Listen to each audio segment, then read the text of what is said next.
baik dan buruk itu merupakan sesuatu yang melekat pada diri kita, dan kita tentu memiliki tolak ukurnya masing-masing. Sebagaimana quote Gus Dur, orang-orang itu tidak akan bertanya agamamu apa ketika kita berbuat baik kepada orang lain, karena kebaikan itu sejatinya bisa dirasakan, dan orang-orang pun semua mendambakan kebaikan yang sesuai dengan hati nuraninya.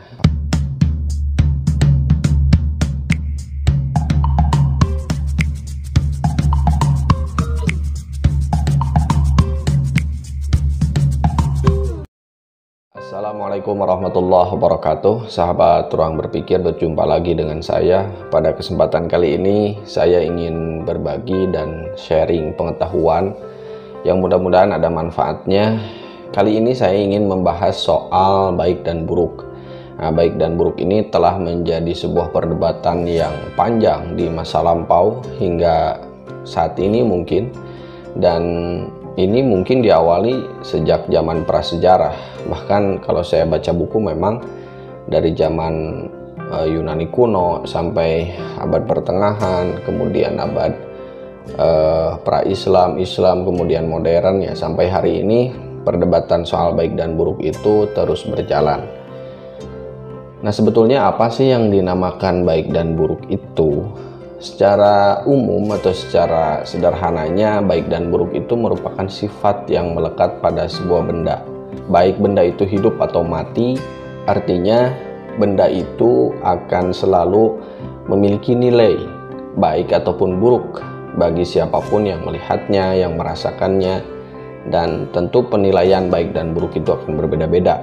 Misalnya seperti kalau saya melihat orang yang kelihatannya merokok di angkot atau misalnya di depan bayi, ya mungkin saya akan mengatakan bahwa perilaku itu perilaku buruk.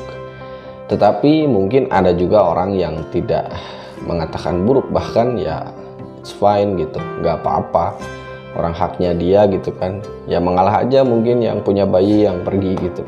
Nah, itu menjadi sebuah contoh bahwasanya baik dan buruk ini selalu melekat pada diri manusia. Nah, kemudian kenapa baik dan buruk ini bisa berbeda-beda? Kalau misalnya ya kita ingin sederhana jawabnya, ya karena setiap orang berbeda-beda. Memang benar, cuman dalam hal ini tentu ada sebuah filsafat tentang baik dan buruk yang menggali informasi tentang kenapa seseorang itu berbeda-beda. Ternyata tidak lepas dari perkembangan zaman, perkembangan ilmu pengetahuan, yang mana setiap orang yang memiliki ilmu pengetahuan itu akan mewariskan dan akan mempengaruhi orang-orang semasanya, bahkan mungkin orang-orang setelahnya. Seperti misalnya kehadiran Aristoteles, Plato, ya, kemudian nabi-nabi, itu akan mewariskan ilmu pengetahuan dan juga ukuran-ukuran standar kehidupan manusia, sehingga bagi pengikutnya, bagi pengagumnya gitu kan, akan juga sama dengan beliau-beliau yang memiliki kemampuan berpikir di atas rata-rata.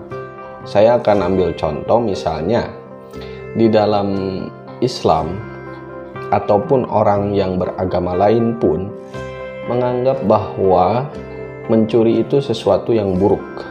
Nah, dari mana kita bisa meyakini bahwa mencuri itu perilaku buruk? Ya tentu dari nas, dari wahyu, dari nabi dan rasul yang telah menyampaikan bahwa mencuri itu adalah perilaku yang buruk, dan itu akan diyakini oleh semua agama. Mereka akan membenarkan dalam hatinya bahwa itu perilaku buruk. Nah, artinya dalam konteks baik dan buruk ini adalah tergantung standar dan ukuran. Jadi setiap orang-orang itu memiliki standar dan ukuran kebaikan dan keburukan yang berbeda-beda. Kalau kita belajar filsafat, ada banyak aliran-aliran seperti naturalisme, seperti vitalisme, pragmatisme, hedonisme, dan lain-lain. Itu masing-masing mengeluarkan produk pikiran, dan aliran itu memiliki ukuran baik dan buruk masing-masing. Misalnya di dalam filsafat-filsafat tersebut ada aliran naturalisme yang menganggap bahwa baik dan buruk itu tergantung pada fitrah manusia, naturnya manusia, nalurinya manusia gitu kan. Dimana buruk menurut fitrah maka itu buruk, dimana baik menurut fitrah maka itu baik. Nah kemudian juga ada hedonisme yang mengukur baik dan buruk itu kalau misalnya sesuatu itu mendatangkan kenikmatan, mendatangkan kelezatan ya duniawi maksudnya ya, maka ya itulah kebaikan dan keburukan. Dan saya yakin dari dua ini saja, siapapun yang melihat video ini tentu ada di antara sahabat-sahabat semua yang memiliki paradigma atau pemikiran bahwa ya baik itu ketika kita mendapatkan kelezatan, atau misalnya kita dalam menilai orang lain, mengamati orang lain. Misalnya kita sendiri diajak, yuk main ke sana yuk gitu kan.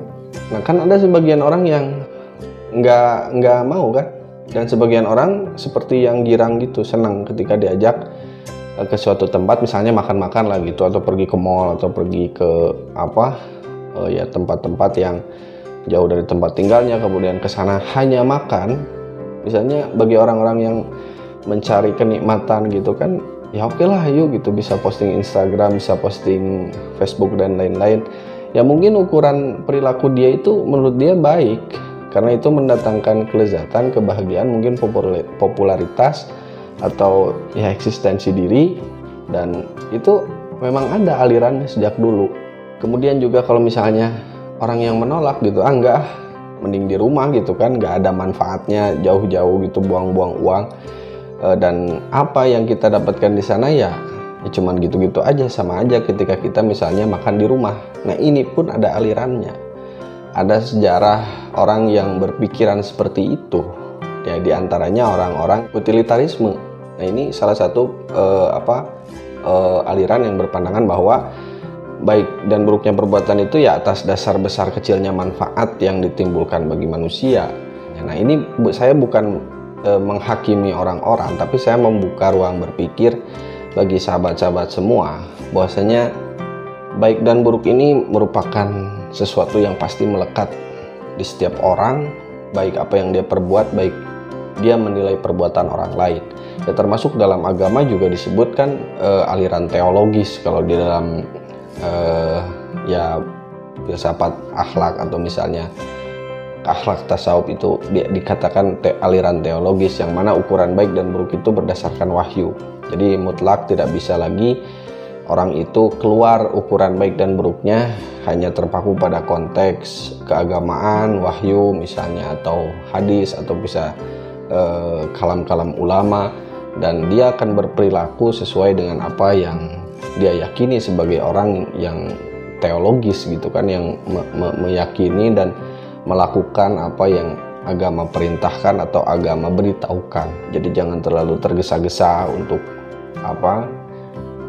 ingin membuat orang lain baik gitu, karena orang lain pun sudah baik menurut ukurannya sendiri, dan kita pun telah baik menurut ukurannya kita sendiri, dan belum tentu kebaikan kita bisa diterima oleh kebaikan orang lain, dan kebaikan orang lain pun ya belum tentu kita bisa terima, begitupun keburukannya.